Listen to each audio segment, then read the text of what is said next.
Now that Mojtaba is in charge, is Iran's new supreme leader actually willing to go further than his father by green-lighting a far heavier missile war? Khamenei never publicly vowed this, so is Mojtaba quietly preparing Iran's heaviest strike era yet, built around massive one-ton warheads? Has Mojtaba now allowed the IRGC to unleash a one-ton war, where every missile carries a warhead big enough to level hardened bases in a single hit? With this shift, is Iran entering a deadlier phase of the conflict against US and Israeli assets, where each successful strike could change the map on its own? After exhausting Western air defenses with cheap drones, is the IRGC now pivoting to heavier missiles meant to actually crush US and Israeli bases, not just drain interceptors? And is Mojtaba already turning into the real nightmare Washington feared, as the IRGC openly escalates to 1,000-kilogram warheads as its new baseline? The Iran war is now set to enter a new tactical phase, with the IRGC openly promising an assault built around much heavier missile weapons. Brigadier General Majid Musavi has declared that future Iranian strikes will use missiles carrying explosives of at least 1,000 kilograms per shot. Lebanese outlet Al Mayadeen reported his warning on March 8, framing it as a clear message to both Israel and the United States.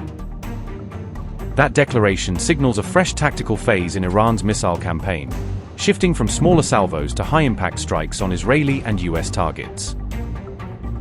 Analysts note that stepping up from 500 kg to 1,000 kg warheads can more than double the blast radius and damage footprint of each strike.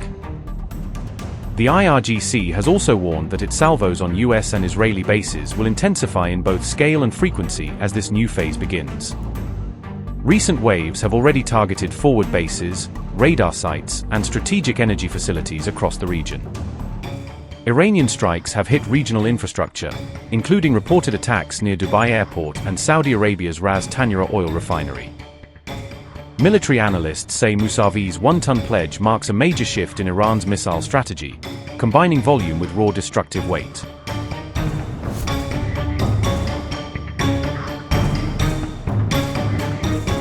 Until now, Iran's preferred strategy was saturation, flooding the skies with cheap Shahd series drones and lighter missiles.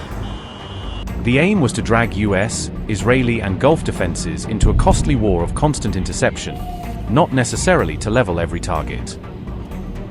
Cheap kamikaze drones were used to exhaust million-dollar air defense systems across the region by sheer weight of numbers.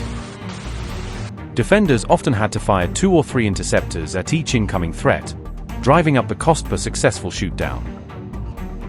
Estimates put a single Patriot interceptor at about $4 million, THAAD at around $12 million and Israel's Arrow 3 at roughly $3 million a round. Those expensive missiles were often being used to knock down Shahd drones that cost on the order of $50,000 apiece, skewing the economics.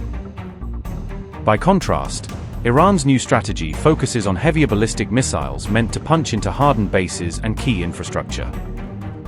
Analysts say Tehran now wants to rewrite the intercept math by doubling blast radius and destructive power, forcing defenders to commit even more interceptors per missile.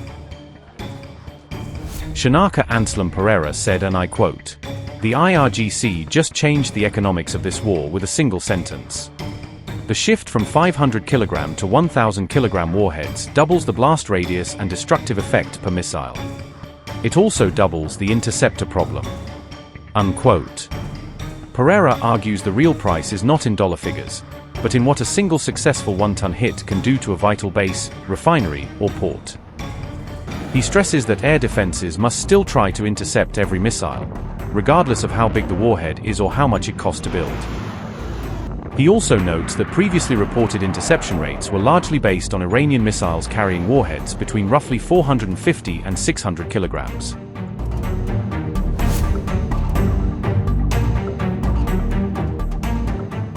Iran today fields one of the largest and most diverse missile arsenals in the Middle East, ranging from short-range rockets to medium-range systems. Its inventory includes both ballistic and cruise missiles, many with ranges sufficient to hit US bases and Israeli targets from deep inside Iran. The Sumar land attack cruise missile is believed to have a range of up to around 3,000 kilometers, putting distant targets in reach. The solid-fuel Sejal MRBM can reach roughly 2,000 kilometers, giving Iran faster launch options against regional foes. The Khorramshahr missile, likely derived from North Korea's Hwasong-10, has a 2,000 to 3,000 kilometer range and can carry payloads up to about 1,800 kilograms. The Kheibar Shekan is a solid-fuel ballistic missile with an estimated 450 kilometer range and a payload of roughly 550 kilograms.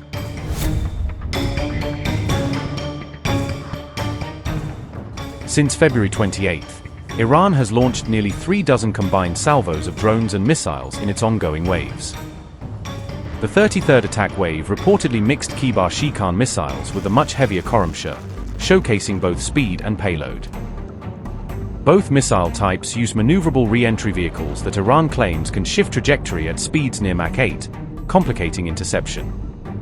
The IRGC says these MARAVs are specifically designed to outpace or outmaneuver exo-atmospheric interceptors such as Israel's Arrow 3.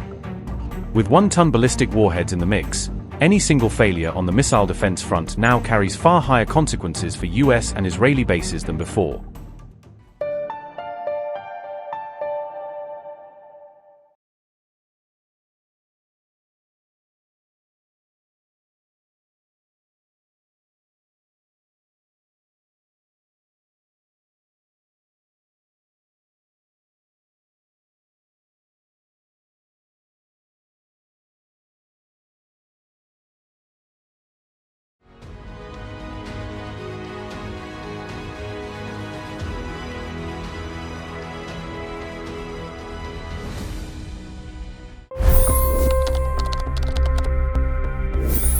$25 crore गरीब गरीबी को परास्त करके बाहर निकले।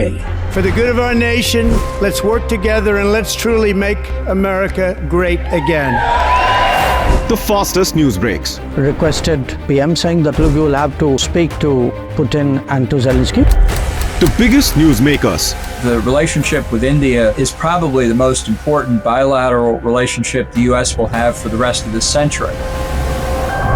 The capital delivered quite an election result today. Expert analysis. The million-dollar question today is how to stop this dance of death. Ground reports. I'm standing at the crossroad of the Kumbh Mela. Behind me are more than 100 entry ghats. Long-form interviews. Exclusionary politics is reflected in Manipur case as well. You don't bother because this is a small state. Deep dive into burning issues. It's often said DRC could be the richest country in the whole world. It's because of what sits underneath. Why exactly did the US topple the Sheikh Hasina government? HD videos. We don't just break news, we break it down.